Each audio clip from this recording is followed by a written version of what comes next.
자, 안녕하세요. 이번에는 갈등론을 한번 살펴보겠습니다. 자, 이전의 기능론은 사회가 조화롭고 합의가 되어 있다라고 하지만 갈등론은 이것을 기득권이 누리는 지배 집단이 자신들의 꿀단지를 지키기 위해서 피지배 집단을 세뇌시킨 조작된 환상이다 라고 외치는 게 바로 갈등론입니다. 그래서 이 갈등론의 렌즈를 끼고 사회를 바라보면은 이제 하나의 생명체가 아니라 뭐 돈이나 권력이나 명예 같은 사회적 희소 가치를 차지하기 위해서 피를 튀기게 되는 갈등과 대립의 전쟁터가 바로 이제 이 사회다. 그래서 힘 있는 자, 지배 집단은 억압하고 강제하며 룰을 조작하고 힘없는 자는 이에 저항하는 것이 사회의 본질이라고 보는 것입니다. 자, 그럼 이런 갈등론의 설명에 따라서 사회 문제는 어떻게 발생하느냐, 발생하는 원인은 무엇이냐라고 보면은 이제 기능론은 사회 문제가 병에 걸린 것이다 라고 봤지만 갈등론은 애초에 이 사회의 룰, 게임의 룰이 썩었다라고 보는 거죠. 그래서 뭐 기능론이 범죄나 빈곤 같은 사회 문제가 이제 일종의 병리적 현상으로 치부했다마는 갈등론은 이 사회 문제 발생 원인이 성이나 인종, 연령, 계급 등의 불평등 구조에 기인한다. 사회 구조적인 모순에 기인한다라고 보았습니다. 예를 들면은 개인이 노력을 안 해서 사회화를 못 받아서 가난한 게 아니다. 애초에 흑수저와 금수저를 나누는 계급, 유리천장을 만드는 성별이나 인종차별, 이처럼 사회 구조 자체가 썩어 빠졌기 때문에 이 모순 덩어리이기 때문에 필연적으로 문제가 터져 나온다라고 보는 것입니다. 그럼 이 사회 문제 해결 방안은 어떻게 되느냐? 판을 아예 갈아엎거나 최소한 룰이라도 바꿔야 된다라는 게 해결 방안인 것이죠. 이 감기약 따위로 낫지가 않는 겁니다. 그래서 궁극적인 해결책이 이제 아예 게임판을 엎어버리는 거, 바로 불평등 구조의 개혁이고요.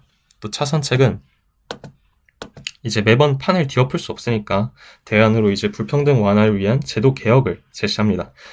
뭐 부자들한테 세금을 왕창 걷어가지고 가난한 사람들에게 나눠주는 복지제도, 뭐 이를테면 최저임금 인상이라던가 누진세 같은 거 이런 것들을 만들어서 불평등을 조금이라도 줄여보자라고 하는 것입니다. 그럼 이제 갈등론의 장점은 무엇이냐? 자, 기능론이 우린 뭐 그냥 행복한 하나다라고 하면서 애써 외면했던 어떠한 사회의 불평한 진실이라던가 누가 누구를 착취하고 억압하는지 뭐 그런 권력관계 이러한 것들을 아주 명쾌하게 까발려주죠. 그래서 피지배 관계와 갈등의 측면을 이해하기가 유용하고요. 또 사회구조의 문제점을 드러내서 평등한 사회로 나아갈 계기를 마련한다. 오히려 불공평한 사회구조의 고름을 짜내는 게 바로 갈등인 것이죠. 그래서 이 갈등을 통해서 더 평등하고 발전된 사회로 나아가게 만드는 핵심 원동력이자 발전의 계기로서 이 갈등을 강조합니다. 진보적인 성향을 좀 담고 있죠. 자, 그런데 이러한 갈등론에도 단점이 당연히 있겠죠. 갈등에 너무 집착하다 보니까 단점이 이렇게 세 가지가 발생하는데요. 일단 첫 번째로 점진적인 변화를 무시하기 쉽습니다. 갈등론은 판을 확 뒤엎는 근본적이고 급진적인 변화만 진짜라고 생각하는 거죠. 그래서 서서히 조금씩 나아지는 점진적인 변화나 실질적인 개선을 반대를 위한 반대로 치부하면서 무시하기가 쉽습니다. 그 다음으로 합의나 타협을 통한 문제 해결 가능성을 간과하기 쉽습니다. 세상엔 투쟁만 있는 게 아니죠.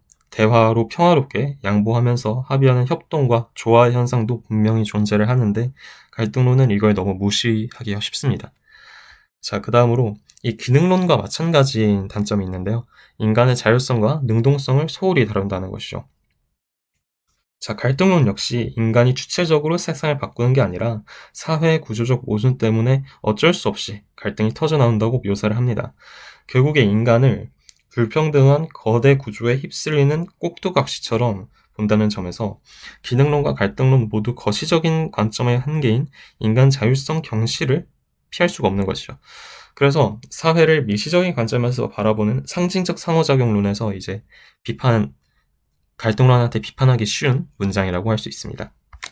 자, 그럼 이렇게 갈등론의 기본적인 틀을 보았다면 이제 다렌도르프와 코저라는 갈등론 학자들은 어떠한 이론을 내세웠는지를 보겠습니다. 자, 이제 다렌도르프를 먼저 바라보면은 우리가 방금 보았던 이제 갈등론은 마르크스가 뼈대를 세운 겁니다.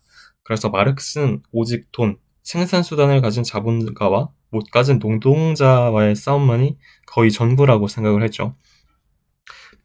지배자와 피지배자가 끊임없이 투쟁으로 이제 사회를 만들어 나간다. 일종의 매운맛인 갈등론이었는데, 이 다렌도르프라는 독일의 사회학자는 이 마르크스의 내용에 태클을 겁니다. 다렌도르프의 사회 불평등의 핵심은 자본가와 노동자 간의 적대적인 재산 관계에 있지 않고 라고 하면서 마르크스와의 차이점을 명확하게 선을 긋죠. 그럼 도대체 불평등은 어디서 오느냐? 자, 다렌도르프는 매우 다양한 사회적, 조직적 환경 내에 발생하는 이 권위관계들에 있다 라고 보았습니다. 자, 다렌도르프는 우리가 속한 회사, 학교, 군대, 작은 동아리조차도 명령을 내리는 자, 그러니까 일종의 지배를 하는 자와 명령에 따르는 자, 복종하는 자로 나눠져 있다고 보는 것이죠. 그래서 이거를 명령적으로 조정된 결사다 이런 식으로 부르기도 하는데, 자, 지위에 따라서 이 명령권을 가진 사람, 권위를 가진 사람들은 지금 이대로가 좋으니 현상 유지를 원하고, 종속된 사람들은 권위가 없으니까 불만을 품고 변화를 추구합니다. 이 권위를 둘러싼 둘 사이의 입장 차이가 모든 조직에서 갈등을 만들어내는 진짜 원인이라고 하는 것이죠. 그래서 이 권위 때문에 갈등이 생긴다면 맨날 혁명이 일어나고 피를 흘려야 할 텐데 우리 현대 사회는 꽤 안정적으로 굴러갑니다. 왜 그러냐? 바로 계급 갈등이 제도화됐기 때문이다.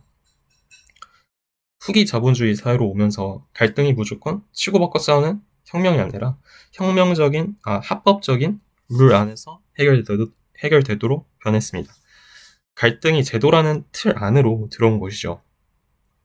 자, 그 예시를 보면은 그 노동자랑 사장이 이제 혁명을 통해서 막 피를 흘리는 그러한 형태로 나아가는 게 아니라 노조화와 단체 교섭의 확산이라는 것을 통해서 이제 협상을 한다. 그럼으로써 이제 계급 갈등을 이제 해결한다라고 보는 것이고요. 또 억울한 일이 생기면 횃불을 들고 막 그런 게 아니라 법정을 통한 불만 해결을 합니다. 또 정치적 의견이 다르면은 폭동을 일으키는 게 아니라 의회를 통해서 입법적 절충을 통해서 법을 고치게 된다라는 것이죠. 그러니까 갈등을 억누르거나 폭발시키는 게 아니라 이제 안전한 제도를 만들어서 그 안에서 룰을 지키며 싸우게, 해결하게 만들었다는 것입니다. 그래서 이 갈등에도 다렌도르프는 기능이 있다. 무엇이냐? 바로 싸우면서 적는다는 거죠. 갈등은 이제 불만을 터뜨리고 타협점을 찾는 문제 해결의 기능을 하면서 결과적으로는 새로운 합의를 만들어내서 응집과 화합을 불러오는 중요한 원천이 된다라고 하는 것입니다. 비온 뒤에 땅이 굳는 것처럼 제대로 싸워야 사회가 더 탄탄하게 뭉치고 발전한다는 관점인 것이죠. 자, 그래서 이렇게 다렌도르프의 갈등론까지 봤고요. 마지막으로 코저의 기능적 갈등 이론 보겠습니다. 자, 이름부터 독특합니다. 갈등이 기능적 역할을 한다는 겁니다. 자, 핵심 주장을 보면은 다렌도르프랑 비슷하죠. 갈등의 기능은 집단의 질서 유지와 결속 증진에 있다.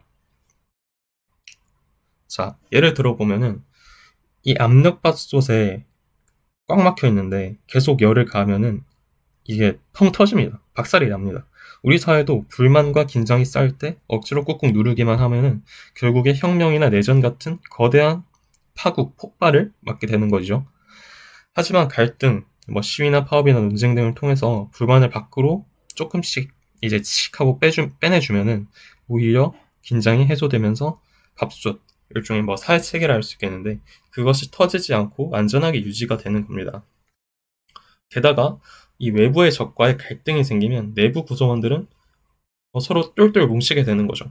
그래서 갈등을 일탈이나 병으로만 봤던 기존 기능론자들의 뒤통수를 치는 기발한 이론이라고 할 수 있겠죠.